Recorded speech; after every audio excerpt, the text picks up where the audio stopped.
Hello good morning students.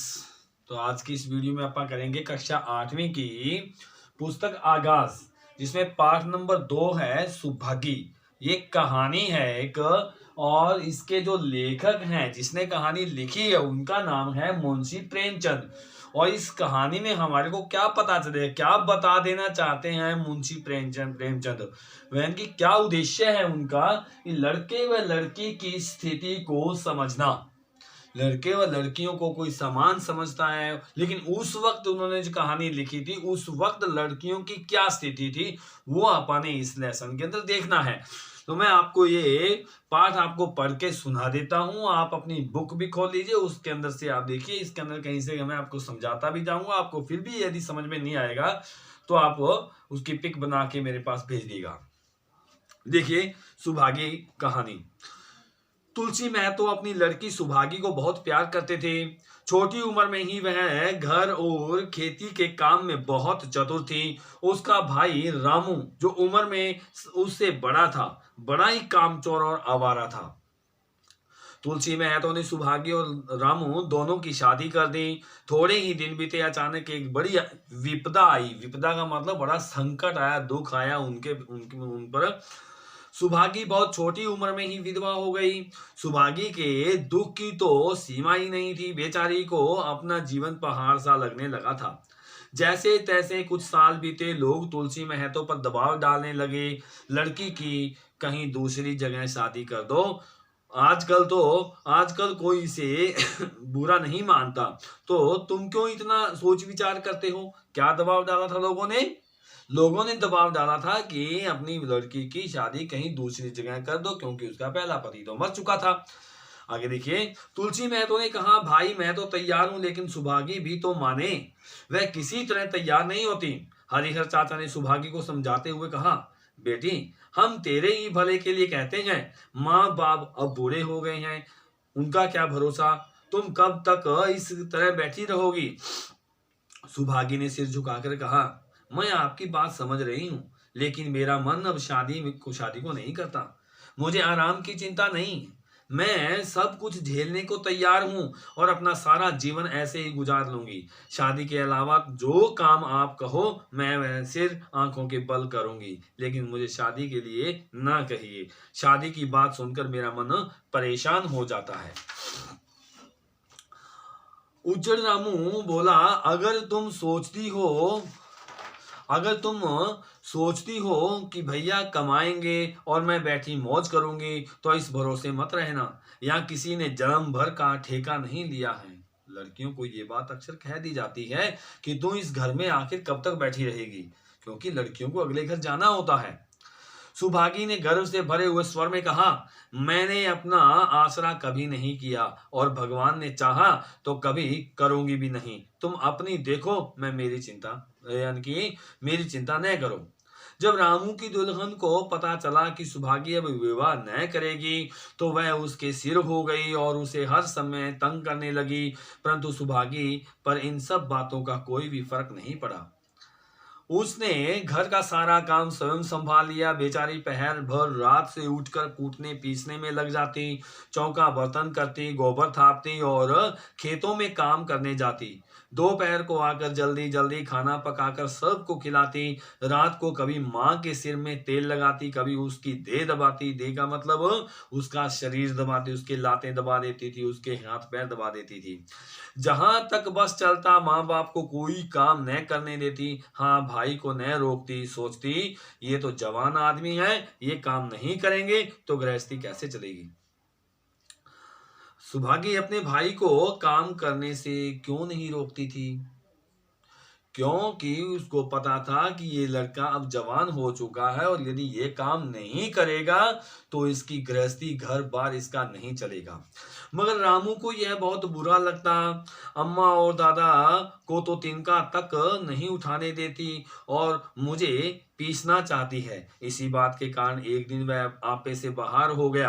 आपे से बाहर हो जाना यानी कि गुस्से में हो गया वो, और सुभागी से बोला, अगर तुम्हें इन लोगों का इतना ही मोह है तो इन्हें अलग लेकर क्यों नहीं रहती हो। तब सेवा करो तो मालूम हो कि सेवा कड़वी लगती है मीठी। दूसरे के बल पर वाहवाही लूट लेना बहुत आसान है, बहादुर वह है जो अपने बल पर काम करे।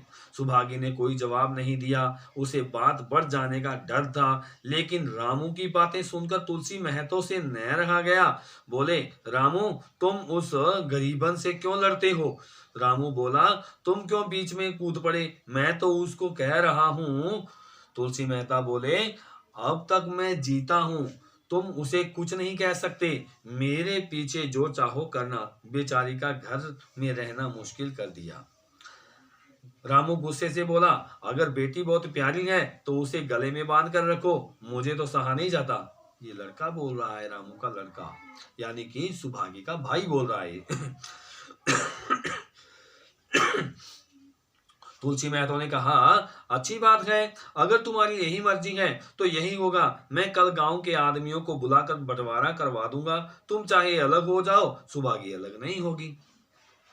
रात को तुलसी महतो जब सोने लगे तो उन्हें एक पुरानी बात याद आ गई। जब रामू पैदा हुआ था तब उन्होंने कर्ज लेकर जलसा किया था, और जब सुभागी पैदा हुई तो घर में रुपए होते हुए भी उन्होंने कुछ भी खर्च नहीं किया था। जलसा का मतलब पार्टी शार्टी की थी।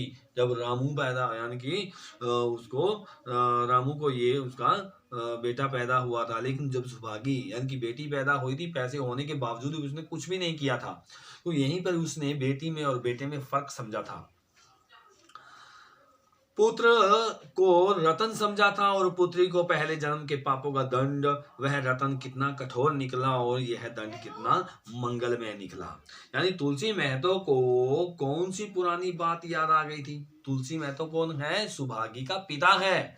उसको क्या बात याद आ गई थी? उसको ये बात याद आ गई थी कि मेरे पास जब पैसा नहीं था लेकिन फिर भी मेरे को ये पुत्र पैदा हुआ था तो मैंने बहुत बड़ा जलसा किया था, पार्टी शार्टी की थी।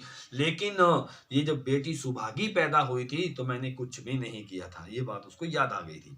आगे देखिए, दूसरे दिन तुलसी महतो ने गांव के आदमियों को इकट्ठा करके कहा, पंचो, अब रामू का और मेरा एक घर में निर्वाह नहीं होगा। मैं चाहता हूं कि आप लोग इंसाफ से जो कुछ मुझे दे दो वह लेकर मैं अलग हो जाऊं। रात दिन की बहस मुझे अच्छी नहीं लगती। गांव के मुखिया सज्जन सिंह बड़े सज्जन आदमी थे।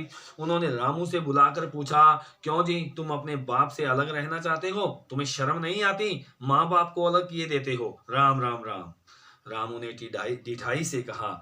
ढिठाई से मतलब यानी कि बिल्कुल ढीठ हो गया, उसको शर्म नाम की चीज नहीं है। वो क्या बोलता है कि जब एक साथ गुजरना हो तो अलग हो जाना ही अच्छा है। यह कहकर रामू वहां से चलता बना।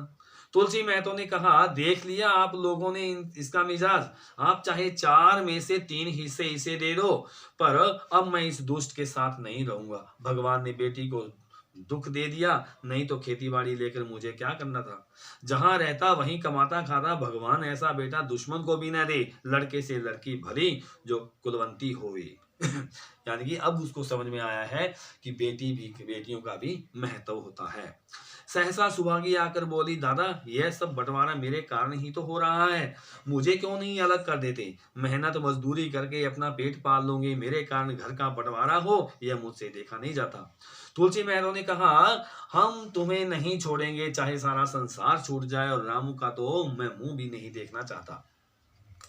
बंटवारा होते ही महतो और लक्ष्मी को बहुत सुख हो गया। सुभागी सारा दिन उन दोनों की खूब सेवा करती। गांव में जिधर देखो सुभागी की तारीफ होने लगी। लड़की नहीं देवी है, 2 मर्दों का काम अकेली करती है, उस पर माँ बाप की सेवा भी किए जाती है। सज्जन सिंह तो कहते यह इस जन्म की देवी है। मगर शायद तुलसी महतो के भाग्य में यह सुख बहुत दिनों तक भोगना नहीं लिखा था। यह सुख बहुत दिनों तक भोगना नहीं लिखा था। 7-8 दिन से महतो को बहुत तेज बुखार है। लक्ष्मी पास बैठी रो रही है। अभी एक क्षण पहले महतो ने पानी मांगा था, जब तक वह पानी लाए तब तक हाथ पांव ठंडे हो गए।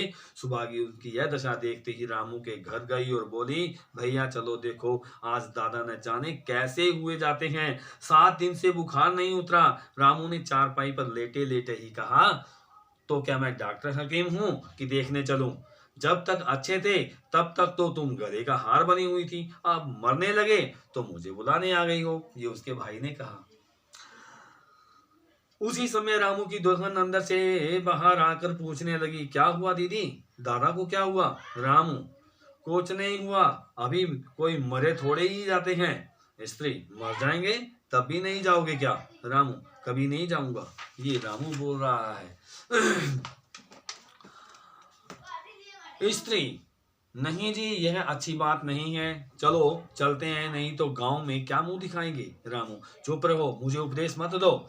दोनों की बातें सुनकर सुभागी सीधे सज्जन सिंह के पास गई। सज्जन सिंह ने ज्यों ही महतो की हालात सुनी, तुरंत सुभागी के साथ भागे चले आए। वहां पहुंचे तो महतो की दशा और भी खराब हो चुकी थी। नाड़ी देखी तो बहुत धीमी थी, समझ गए कि जिंदगी के दिन पूरे हो गए। बोले, अब कैसी तबीयत है? तुलसी महतो जैसे नींद से जाकर बोले, बहुत अच्छी है भैया, अब तो चलने की बेला है। सुभागी के पिता अब तुम ही हो, उसे तुम्ही को सौंपे जाता हूँ। सज्जन सिंह ने रोते हुए कहा, भैया मैं तो घबराओ मत, भगवान ने चाहा तो तुम जल्दी ही अच्छे हो जाओगे। सुभागी को तो मैंने हमेशा अपनी बेटी ही माना है, और अब जब तक जीऊंगा ऐसा ही समझता रहूंगा। तुम निश्चिंत रहो, कुछ और इच्छा हो तो वह भी कह दो। तुलसी महतो ने विनीत नेत्रों से देखकर कहा, और कुछ न कहूंगा भैया, भगवान तुम्हें सदा सुखी रखे। सज्जन सिंह बोले, रामू को बुला कर लाता हूँ, उसे जो भूल चूक हुई उसे क्षमा कर दो। तुलसी महतो ने कहा, नहीं भैया, मैं उस पापी का मुंह भी नहीं देखना चाहता। उसके बाद गोदान की तैयारी होने लगी। रामू को गांव के लोगों ने समझाया, लेकिन वह अंत्येष्टि करने को तैयार नहीं हुआ और कहने लगा, जिस पिता ने मरते समय मेरा मुंह देखना स्वीकार नहीं किया, वह न मेरा पिता है और न मैं उनका बेटा। ये बेटे ने भी कहा। गोदान, गोदान क्या होता है? कई लोगों में ये अंधविश्वास होता है कि जब आदमी मर रहा होता है या मर गया होता है तो उसके नाम से या उसके हाथ से गौदान करवा दी जाती है, गाय दान करवा दी जाती है, तो उसे गौदान बोलते हैं। लक्ष्मी ने दाह किया, क्रिया की। इतने दिनों में सुभागी ने न जाने कैसे इतने रुपए जमा कर लिए थे। जब 13वीं का सामान लाने लगा तो गांव वालों की आंखें खुली रह गई। 13वीं के दिन सारे गांव के लोगों का भोज हुआ। चारों तरफ सुभागी की वाहवाही होने लगी। पिछले पहर का समय था, लोग भोजन करके चले गए। लक्ष्मी थक कर सो गई थी, केवल सुभागी बची हुई चीजें उठा उठा कर रख रही थी कि ठाकुर सज्जन सिंह ने आकर कहा, अब तुम भी आराम करो बेटी, कल सवेरे यह सब कर लेना। सुभागी ने कहा, अभी थकी नहीं हूँ दादा। आपने जोड़ लिया, कुल कितने रुपए खर्च हुए हैं? सज्जन सिंह बोले, यह सुनकर क्या करोगी? सुभागी, कुछ नहीं, यूं ही। सज्जन सिंह, कोई 300 रुपए हुए होंगे। सुभागी ने सुकुचाते हुए कहा, मैं इन रुपयों की देनदार हूँ। सज्जन सिंह, तुम रुपयों की चिंता मत करना बेटी। इतना कहकर सज्जन सिंह वहां से चले गए। पति के देहांत के बाद लक्ष्मी का दाना पानी छूट गया। सुभागी के आग्रह पर चौके में जाती, लेकिन निवाला गले से नीचे न उतरता। 50 साल हुए, एक दिन ऐसा नहीं हुआ कि पति के बिना खाए उसने खुद खाया हो। अब उस समय उस नियम को कैसे तोड़े? यानी कि लक्ष्मी कौन थी? सुभागी की माँ थी, यानी कि उसके पिता की मृत्यु हुई थी, लक्ष्मी के पति की मृत्यु हुई थी। तो लक्ष्मी क्या है? सुभागी की माँ है। आखिर उसे खांसी आने लगी। कमजोरी ने जल्द ही खाट पर डाल दिया। अब सुभागी क्या करे? ठाकुर सज्जन सिंह के पैसे चुकाने के लिए दिलो जान से काम करने की जरूरत थी। यहाँ माँ बीमार पड़ गई, अगर बाहर जाती है तो माँ अकेली रहती है, इसके पास बैठे तो बाहर का काम कौन करे? माँ की दशा देखकर सुभागी समझ गई कि इसका भी अंतिम समय नजदीक ही है। महतो को भी तो यही बुखार था। गांव में और किसे फुर्सत थी कि दौड़ धूप करता। सज्जन सिंह दोनों वक्त आते, लक्ष्मी की दशा बिगड़ती ही जा रही थी। 15वें दिन वह भी संसार से विदा हो गई। यानी कि जो सुभागी है उसकी माता भी अब मर गई। मरने से पहले उसने सुभागी को आशीर्वाद दिया, तुम्हारे जैसी बेटी पाकर मैं तर गई, मेरा क्रियाक्रम तुम ही करना। मेरी भगवान से यही प्रार्थना है कि अगले जन्म में भी तुम मेरी कोख से ही जन्म लो। माता के देहांत के बाद सुभागी के जीवन का एक ही लक्ष्य रह गया था, सज्जन सिंह के रुपए चुकाना। और 3 साल तक सुभागी ने रात को रात और दिन को दिन नहीं समझा। उसकी कार्य शक्ति और हिम्मत देखकर लोग दांतों तले अंगुली दबाने लगे। दांतों तले उंगली दबा लेना का मतलब क्या होता है? ये देख करके हैरान रह जाना। दिन भर खेती बाड़ी का काम करने के बाद वह रात को आटा पीसती और तीसवें दिन 15 रुपए लेकर सज्जन सिंह के पास पहुंच जाती। अब चारों ओर से उसकी सगाई के पैगाम आने लगे। सभी उनको अपने घर की बहू बनाना चाहते थे। वे सोचते थे कि जिसके घर सुभागी जाएगी उसके भाग्य खुल जाएंगे। सुभागी यही जवाब देती, अभी वह दिन नहीं आया। जिस दिन सुभागी ने अंतिम किस्त चुकाई उसकी खुशी का ठिकाना नहीं था। आज उसके जीवन का कठोर व्रत पूरा हो गया था, यानी कि उसका सारा का सारा नियम पूरे हो गए थे। वो कर्ज से बिल्कुल मुक्त हो गई थी। जब वह चलने लगी तो सज्जन सिंह ने कहा, बेटी तुमसे एक प्रार्थना है, कहो तो कहूं, कहो न कहूं, मगर वचन दो कि मानोगी। सुभागी ने कृतज्ञ भाव से कहा, दादा आपकी बात न मानूंगी तो मैं किसकी बात मानूंगी? आपके सिवाय मेरा है ही कौन? सज्जन सिंह बोले, मैंने तुमसे अब तक इसलिए नहीं कहा क्योंकि तुम अपने को मेरा देनदार समझ रही थी। अब तुमने रुपए चुका दिए, मेरा तुम्हारे ऊपर कोई एहसान नहीं है। बोलो कहूं? सुभागी आपकी जो आज्ञा हो। सज्जन सिंह, देखो इनकार न करना, नहीं तो मैं तुम्हें अपना मुंह न दिखाऊंगा। सुभागी, क्या आज्ञा है? सज्जन सिंह, मेरी इच्छा है कि तुम मेरे घर की बहू बनकर मेरे घर को पवित्र करो। मैं जात पात में विश्वास करता हूं, मगर तुमने मेरे सारे बंधन तोड़ दिए। तुमने मेरे लड़के को देखा है, बोलो स्वीकार करती हो? सुभागी, दादा इतना सम्मान पाकर मैं पागल हो जाऊंगी। सज्जन सिंह, तुम्हारा सम्मान भगवान कर रहे हैं बेटी। सुभागी, मैं तो आपको अपना पिता समझती हूँ। आप जो कुछ कहेंगे मेरे भले के लिए ही करेंगे। आपका हुक्म मैं कैसे टाल सकती हूँ? सज्जन सिंह ने उसके सिर पर हाथ रखकर कहा, बेटी तुम्हारा सुहाग अमर हो। तुमने मेरी बात रख ली। मुझसा भाग्यशाली इस संसार में कौन होगा? तो सभी बेटियों से भी मेरी यही दरख्वास्त है, प्रार्थना है कि आप अपने आप को सुधार के रखिए, बेटों से भी आगे निकल के दिखाइए। और पेरेंट्स को भी यही ये पाठ एक शिक्षा देता है कि बेटा और बेटी एक समान होते हैं और बेटों से बेटियां कहीं आगे ही होती हैं। तो स्टूडेंट्स, ये हमारा लेसन पूरा हुआ और इसके क्वेश्चन आंसर मैं इसके आपको पिक बना के भेज दूंगा। धन्यवाद।